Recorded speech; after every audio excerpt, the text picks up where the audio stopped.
രാവിലെ 11:35.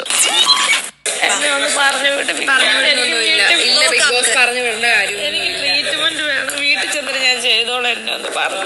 ഇപ്പൊ ഇവിടെ വേറെ ആർക്കും ഒരു പ്രശ്നമില്ല ചേച്ചിനെ കൊണ്ട്. പിന്നെന്താ അത് അതല്ല ടാസ്ക് അല്ല, ഞാൻ അതാ ഇങ്ങനെ പൊത്തി പൊത്തി സാരമില്ല ചേച്ചി, അത് ഒന്ന് നോക്കിയാൽ മതി, കുഴപ്പമില്ല. എനിക്ക് വീട്ടിൽ കിട്ടാത്ത ഓപ്പർച്യൂണിറ്റി സാരമില്ല, എനിക്ക് ഇത്ര ദിവസം നിന്നല്ലോ. അങ്ങനെ പറയല്ലേ ചേച്ചി. അതായത് ഒരാളിങ്ങനെ പറയുമ്പോഴേക്കും വിഷമിക്കേണ്ട ആളല്ല ചേച്ചി, അത് ആദ്യം പബ്ലിക്കായിട്ട് പറഞ്ഞപ്പോ എനിക്ക് ചേച്ചി പെയിൻ എന്ന് പറയുന്നത് എല്ലാവരും തലയിലുള്ള സാധനമാണ്. അതല്ല എന്താണ് നല്ല കുറ്റം. ഞാൻ എന്നെ വീട്ടിൽ വിടാനല്ലേ പറയുന്നുള്ളൂ. അങ്ങനെ പറയില്ല ചേച്ചി. ഞാൻ പറയാം എന്റെ കാര്യമില്ല, ജീവിതമല്ല പെയിൻ എന്ന് പറയുന്നത്. വീട്ടിൽ പോകണം. അപ്പൊ തൊട്ട് എന്റെ തലയുടെ കഷ്ടം പറയാം. ഒന്നാലോചിച്ചേക്ക, ഈ കരഞ്ഞുകൊണ്ടിരിക്കുന്നത് ഒരു സാധാരണക്കാരിയല്ല. കഴിഞ്ഞ കുറച്ച് മാസങ്ങളായി സോഷ്യൽ മീഡിയയുടെ താരമായിരുന്ന മറ്റ് സോകോൾഡ് സെലിബ്രിറ്റികളെ പോലും ഇളക്കി മറിച്ചുകൊണ്ട് സോഷ്യൽ മീഡിയയിലെ കണ്ണിലുണ്ണിയായി മാറിയിരുന്ന പ്രമുഖ നടിയും നർത്തകിയും ഗായികയും മോഡലും എയർ ഹോസ്റ്റസും നഴ്സും എഞ്ചിനീയറും ഒപ്പം തന്നെ ബിഗ് ബോസ് താരവും ബ്ലോഗറുമായ രേണു സുധി എന്ന് പറയുന്ന രണാസുനെ എന്ന് വിളിക്കുന്ന ആ ഒരു താരമാണ്. ഒന്നാലോചിക്കുക, ഈ രീതിയിൽ ബിഗ് ബോസ് എന്ന് പറയുന്ന ഈ ഒരു ഷോയിൽ കൊണ്ടിട്ട് ഈ രീതിയിൽ അപമാനിക്കപ്പെടേണ്ട ഒരു വ്യക്തിയാണോ രേണു സുധി എന്ന് പറയുന്ന ഈ പ്രമുഖ താരം? കഴിഞ്ഞ ദിവസം സഹ മത്സരാർത്ഥിയ അനുമോളിൽ നിന്നും രേണു സുധി എന്ന് പറയുന്ന ഈ ഒരു പ്രമുഖ താരം ഏറ്റുവാങ്ങേണ്ടി വന്നത് എന്തായിരുന്നു? അതായത് വൃത്തിയില്ലായ്മയുടെ പേരിൽ, തലയിൽ പേൻ പിടിച്ചതിന്റെ പേരിൽ ബിഗ് ബോസിൽ നിന്നും സ്വയം പുറത്തു പോകേണ്ടി വരുന്ന ആദ്യത്തെ മത്സരാർത്ഥിയായി ഒരുപക്ഷെ രേണു സുധി എന്ന് പറയുന്ന പ്രമുഖ നടി മാറുമായിരുന്നു. എന്തുകൊണ്ടാണ് ഈ ഒരു പ്രമുഖ നടിക്ക് മാത്രം ഈ ഒരു അവസ്ഥ ഉണ്ടായത്? ആരാണ് ഈ മുടി വെച്ചു കൊടുത്തത്? എന്താണ് പറയാനുള്ളത്? വരട്ടെ. മനസ്സിലായത് പുള്ളിക്കാരുടെ തലയിൽ നല്ല രീതിയിൽ ലൈസ് ഫോം ചെയ്തിട്ടുണ്ട്. അത് ഇങ്ങനെ പലരും കണ്ടപ്പോൾ അതിൽ നിന്ന് രക്ഷപ്പെടാൻ വേണ്ടി മാത്രമാണ് പുള്ളിക്കാരി ഇതിങ്ങനെ കാണിച്ചത്. അല്ലാതെ ഹെയർ എടുത്ത് ഒരെണ്ണം പോലും നമ്മൾ കണ്ടില്ല. ഹെയർ വരാൻ സാധ്യതയില്ല. അത്രയും ഹെവി ആയിട്ടുള്ള വാക്സ് തന്നെയാണ് നമ്മൾ യൂസ് ചെയ്യുന്നത്. പുള്ളി തലൊന്നും വരുത്തൊന്നുമില്ല. അപ്പൊ എനിക്ക് അങ്ങനെയാണ് തോന്നിയിരിക്കുന്നത്. അത് പല രീതിയിലും നെഗറ്റീവ് ഫീഡ്ബാക്ക് കൊണ്ടുവന്നിട്ടുണ്ട്. അതായത് ഈ സംസാരിക്കുന്ന വ്യക്തി ഈ ഒരു ഹെയർ വെച്ചു കൊടുത്ത ബ്രൂട്ടീഷ്യൻ ആണ്, അല്ല അറിയാൻ മേലായിട്ട് ചോദിക്കുകയാണ്. ഈ രീതിയിൽ സോഷ്യൽ മീഡിയയിൽ വലിയൊരു സെലിബ്രിറ്റി ആയിരുന്ന ഒരു താരത്തിന് ബ്രൂട്ടീഷ്യനിലൂടെ ഹെയർ വെച്ചു കൊടുത്തതിന് ശേഷം ബിഗ് ബോസിൽ പോയപ്പോൾ എന്തേ ഒരു മുന്നറിയിപ്പ് നൽകാതിരുന്നത്? ഇങ്ങനെയൊക്കെയാണോ ഒരു കസ്റ്റമർക്ക് മുടി വെച്ചു കൊടുക്കണ്ടേ? എന്താ പറയാനുള്ളത് ഇവരോടൊക്കെ? ഒന്ന് ഞാൻ പറയാം, ചെയ്യുന്ന കാര്യത്തിന് സത്യസന്ധത വേണം. ഇതൊന്നും ഞാൻ പറയുന്നില്ല, മനഃപൂർവ്വം ഞാൻ മിണ്ടാതിരുന്ന. ഒരിക്കലും ഞാൻ പറഞ്ഞില്ല ആദ്യമേ, ഒരിക്കലും ആർക്കും ഇത് വെച്ച് കൊടുക്കരുത്. ദൈവമേ, ആരും ഞങ്ങളെ പോലെ ഇതുപോലെ ഒരു അവസരത്തിൽ ചെന്ന് ചാടരുത്, അല്ലെ അവർക്ക് അങ്ങനെ ഇടവരുത്തരുതെന്ന് ഞാൻ ദൈവത്തിനോട് പ്രാർത്ഥിക്കുന്നു. അനുമോൾ എന്ന മത്സരാർത്ഥി നല്ല മത്സരാർത്ഥിയാണ്, ഫൈനൽ 5 വരും, നല്ല രീതിയിൽ കളിക്കുന്നുണ്ട്. പക്ഷെ ഇവിടെ അനുമോൾ എന്ന മത്സരാർത്ഥി തന്റെ ശക്തമായ ഒരു എതിരാളിയായി കണ്ടിരിക്കുന്നത് മറ്റാരെയുമല്ല, രേണു സുധി എന്ന് പറയുന്ന ഈ പ്രമുഖ താരത്തെ തന്നെയാണ്. അതായത് സ്റ്റാർ മാജിക്കിലുള്ള ആളുകൾ ഒന്നടക്കം ഈ പറഞ്ഞ അനുമോൾക്ക് വേണ്ടി വലിയ സപ്പോർട്ടായി എത്തിയിട്ടുണ്ട്. എങ്ങനെയും രേണു സുധി എന്ന് പറയുന്ന പ്രമുഖ താരത്തെ ബിഗ് ബോസിൽ നിന്നും തുരത്താൻ വേണ്ടിയുള്ള ശ്രമങ്ങൾ അവർ നടത്തുന്നില്ലേ എന്ന് ആരെങ്കിലും സംശയിച്ചു കഴിഞ്ഞാൽ കുറ്റം പറയാൻ സാധിക്കില്ല. അത്തരത്തിലൊരു സ്റ്റേറ്റ്മെന്റ് ലക്ഷ്മി നക്ഷത്രം കഴിഞ്ഞ ആഴ്ച പറഞ്ഞ് നമ്മൾ കേട്ടാണ്. ഒന്നുകൂടെ കേൾപ്പിക്കാം. അനുവിനെയൊക്കെ നമ്മളിങ്ങനെ പ്രതീക്ഷിച്ചിട്ടുണ്ട്. എത്ര മെച്ചുവേർഡ് ആയിട്ട് അനു ഗെയിം കളിക്കുന്നുള്ളത് എനിക്ക് ഭയങ്കര സന്തോഷം തോന്നി, ഭയങ്കര അഭിമാനം തോന്നി. അനുകുട്ടിയൊക്കെ നല്ല മെച്ചുവേർഡ് ആയി തുടങ്ങിയില്ലേ, ചെറുതായിട്ട് കറിയാണെങ്കിലും. ബട്ട് അനു ഇത്ര അടിപൊളിയായിട്ട് പ്ലേ ചെയ്ത് തുടങ്ങിയില്ലേ. ഗുഡ്. വോട്ട് ചെയ്തു, അതൊക്കെ പേഴ്സണൽ അല്ലേ. ഞാൻ അനുവിന് വോട്ട് ചെയ്തിട്ടുണ്ടായിരുന്നു. അതായത് നേരത്തെ ഞാൻ പറഞ്ഞതാണ്, അനുമോൾക്ക് വേണ്ടി വലിയ സപ്പോർട്ടായി സ്റ്റാർ മാജിക്കിന്റെ ടീമുകൾ ഇറങ്ങിയിട്ടുണ്ട്.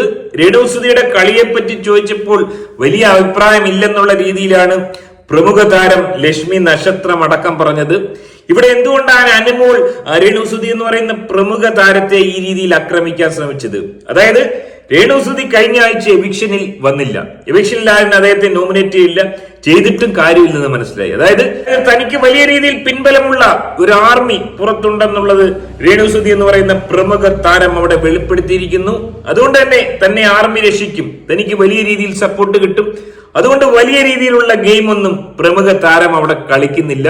അതുകൊണ്ട് തന്നെ അവിടെയുള്ള മറ്റ് മത്സരാർത്ഥികൾക്ക് മനസ്സിലായി, നോമിനേഷനിൽ കൊണ്ടുവന്നിട്ട് കാര്യമില്ല, മാനസികമായി തളർത്തി, ക്രൂരമായി തളർത്തിയതിനു ശേഷം പുകച്ച് പുറത്ത് ചാടിക്കുന്നതാണ് ഉചിതമെന്ന് ഒരുപക്ഷെ എല്ലാവരും കൂടി തീരുമാനിച്ചതിന്റെ അടിസ്ഥാനത്തിലായിരിക്കാം ഈ ഒരു വിഷയം എടുത്തിട്ടത്, ഈ രീതിയിൽ അവമാനിപ്പിക്കാൻ ശ്രമിച്ചത്. അതിനെ തുടർന്ന് നമ്മൾ കണ്ടത് സമീപകാലത്ത് ഇതുവരെ കാണാത്ത രീതിയിൽ ബിഗ് ബോസിൽ പൊട്ടി കരയുന്ന ഒരു മത്സരാർത്ഥിയായിരുന്നു. ക്വിറ്റ് ചെയ്യുമെന്നുള്ള കടുത്ത തീരുമാനത്തിലേക്ക് പോയെങ്കിലും ബിഗ് ബോസിന്റെ അഭ്യർത്ഥന മാനിച്ച് പ്രമുഖ താരം അവിടെ തുടരാൻ തീരുമാനിക്കുകയായിരുന്നു. ഈ ഒരു അവസരത്തിൽ പുറത്ത് രേണുസുതി എന്ന് പറയുന്ന പ്രമുഖ താരത്തെ ആര് കൈവിട്ടാലും കൈവിടാത്ത ആ ഒരു പഹയൻ ഓൻ വല്ലാണ്ട് ഇമോഷണലായി ഒരു വീഡിയോ പോസ്റ്റ് ചെയ്തിരിക്കുന്നു. മാനസികമായി ഓൻ വളരെ തളർന്നിരിക്കുന്നു. ഒരുപക്ഷെ ആത്മഹത്യയുടെ വക്കിൽ പോലും ഓൻ എത്തിയേക്കാം എന്നുള്ള രീതിയിലുള്ള ഒരു വീഡിയോ ആണ് പോസ്റ്റ് ചെയ്തിരിക്കുന്നത്. എന്താണത് വരട്ടെ. അവിടെ പോയപ്പോ എന്താ കുഴപ്പം? എനിക്ക് ജീവിക്കാൻ പറ്റില്ലേ? ഞാൻ ഓക്കെ ആവും, ഞാൻ ജീവിച്ച് കാണിക്കും. അവിടെ പോയപ്പോ എനിക്ക് എന്താ കുഴപ്പം? ഞാൻ ജീവിക്കില്ലേ? ഒരാൾ വന്ന പ്രശ്നമില്ല, ഞാൻ ജീവിക്കും. ഞാൻ ഓക്കെ.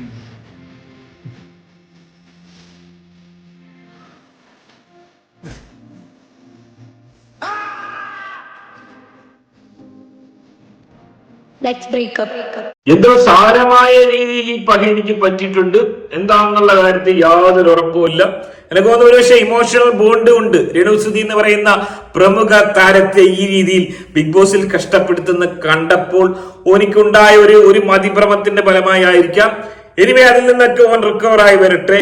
ഒരുപക്ഷെ രേണുസുതി ആർമിക്ക് ഇത്തരം വീഡിയോകളൊക്കെ കാണുമ്പോൾ വലിയ രീതിയിൽ ഒരുപക്ഷെ സന്തോഷത്തിന് വകയുണ്ടാവും. എനിവേ ഇതൊക്കെ കൊണ്ട് ഈ ഒരു പ്രമുഖ താരത്തെ അങ്ങ് തോൽപ്പിച്ച് കളയാമെന്ന് ചിന്തിച്ചവർക്ക് തെറ്റി. അതായത് അനുമോളി വിഷയം എടുത്തിട്ടത് കൊണ്ട് അനന്തശയനത്തിൽ കിടന്ന രേണുസുതി എന്ന് പറയുന്ന പ്രമുഖ താരം എണ്ണീറ്റ് നടന്ന് ഓരോ ക്യാമറയും നോക്കി കരയേണ്ടുന്ന ഒരവസ്ഥ വന്നു. അങ്ങനെ വലിയ രീതിയിൽ ക്യാമറ സ്പേസ് കിട്ടി. എന്നാൽ എപ്പിസോഡിൽ ഇതൊന്നും കാണിച്ചില്ല. വലിയൊരു ചതിയായിപ്പോയി ബിഗ് ബോസിന്റെ ആൾക്കാർ ചെയ്തത്. BB+ലാണ് ഇതൊക്കെയും കാണിച്ചത്. മതി, കുഴപ്പമില്ല, അത്രയെങ്കിലും കാണിക്കാൻ തയ്യാറായി. പ്രമുഖ താരമെടുത്ത ആ ഒരു എഫേർട്ടിന് അത്രയെങ്കിലും ഒരു പരിഗണന നൽകിയത് വലിയ സന്തോഷമുണ്ട്. അങ്ങനെ ആകെ ഉണ്ടായിരുന്ന സെപ്റ്റിക് ടാങ്ക് കണ്ടതിനു ശേഷം പ്രമുഖ താരത്തെ ഈ സീസണിൽ തേടിയെത്തിയത് പേൻപുഴിപ്പി എന്ന ഒരു ലേബൽ, ആ ഒരു കണ്ടന്റ് ആണ്. അത് വളരെ ഭംഗിയായി ചെയ്തിരിക്കുന്നു. അതുകൊണ്ട് തന്നെ വലിയ രീതിയിലുള്ളൊരു സഹതാപ തരംഗം ഉണ്ടായിരിക്കുന്നു. അടുത്ത എലിമിനേഷനിൽ വരികയാണെങ്കിൽ തീർച്ചയായിട്ടും ഒരുപക്ഷെ വോട്ടിംഗിൽ 1ാം സ്ഥാനം അനുമോളെ അട്ടിമറിച്ചുകൊണ്ട് വരാനുള്ള സാധ്യതയും കാണുന്നു. കാര്യം പണിയെടുക്കാൻ നോക്കിയതാണെങ്കിലും ഈ ഒരു അവസരം ഒരുക്കി രേണുസുതി എന്ന് പറയുന്ന പ്രമുഖ താരത്തെ ഒന്നുകൂടി ഒന്ന് ബൂസ്റ്റ് ചെയ്ത, അനന്തശയനത്തിൽ നിന്ന് ഒന്ന് എഴുതിപ്പിച്ച് നല്ല രീതിയിൽ ക്യാമറ സ്പേസ് ഉണ്ടാക്കി കൊടുത്ത താരത്തെ ഹെൽപ്പ് ചെയ്ത അനുമോൾക്ക് 2 വാക്ക് നന്ദി കൊടുക്കണ്ടേ? വരട്ടെ. ഇതിന്റെ